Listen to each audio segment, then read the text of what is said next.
Zombies, Endermen, piglins, wither skeletons. They look nothing alike, act nothing alike, and exist in completely different dimensions. But what if every single one of them was once the same civilization, and one disaster split them apart? Hidden beneath mountains and oceans, the strongholds of the ancient builders twist and turn like secret mazes. Each stone corridor lines up with perfect right angles, stacked passageways, and rooms that lock behind iron doors. Who would build something this complicated just to keep out zombies? These were not ordinary shelters. They were fortresses designed by minds that knew how to outsmart anything. Some rooms are packed with traps like hidden pits and arrow launchers, as if the builders expected uninvited guests who did not know the secret paths. Libraries stretched 2 stories high, stuffed with enchanted books and rare treasures. And at the deepest point, a sealed chamber waits, lined with strange blocks that do not belong anywhere else, the end portal room. Why would anyone build a doorway to another world, then hide it behind so many layers of stone? Maybe they were running from something, or maybe they just loved a good puzzle. Either way, these strongholds prove the builders were not just survivors. They were architects, inventors, and maybe even a little bit obsessed with secrets. But for all their genius, not every plan works out, and that is where things start to go wrong. Some builders never made it out of the strongholds. Maybe they were too stubborn, or maybe they just thought, how bad could it really get? Turns out, pretty bad. When the doors finally crumbled and the supplies ran out, something weird happened. The ones left behind didn't just disappear. They stuck around in a whole new way. Their bodies twisted into zombies and skeletons, trapped in a loop of wandering the ruins they once built. But here is the strange part. The world itself started to change them. In the burning deserts, the unlucky became husks, zombies that don't burn in sunlight and hit you with hunger, like they are always searching for water. In frozen biomes, others turned into strays, skeletons wrapped in frost, firing arrows that slow you down as if the cold seeped right into their bones. Why do these undead never leave their climates? Why do they keep showing up near the ruins and pyramids? It is almost like the overworld itself decided what kind of monster you would become, based on where you got stuck. And as for the ones who didn't stay behind, well, their story is even stranger. Imagine stepping into the Nether for the first time. Lava rivers, fire everywhere, and the weirdest neighbours you could ever meet. The builders who ended up here didn't just survive. They went full gold crazy. Why gold? In the Nether, gold isn't just shiny, it's protection, currency, even a ticket to not getting clobbered by piglins. Piglins run entire bastion societies, trading gold for anything they can get their hooves on. Some even bulked up into piglin brutes, no armour, just pure muscle and a bad attitude. But not everyone kept their skin. Zombified piglins wander the lava fields, stuck somewhere between memory and instinct, still clutching gold like it's the only thing that matters. In the fortress corridors, wither skeletons stalk the shadows, all bones and stone swords like the ultimate fortress guards. So did the Nether destroy the builders? Not exactly. It rewrote the rules and the people.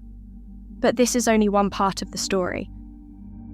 Now picture the ones who made it through the end portal, straight into a world of floating islands, endless night, and a whole lot of nothing. Food? Gone. Water? No. Just a sky full of purple, and a drop into the void if you step too far. So, how did anyone survive? They changed.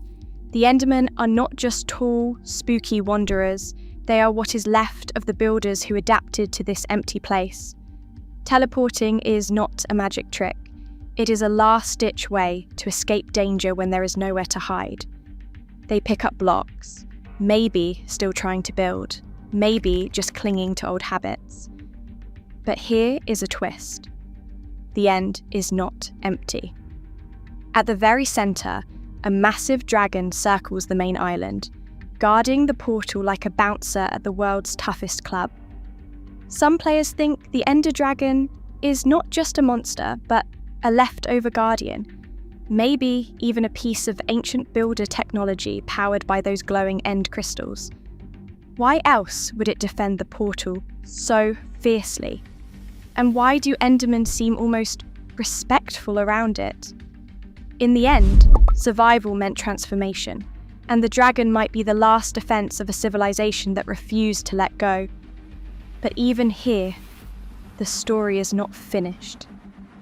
Deep underground, the builders went wild with their inventions.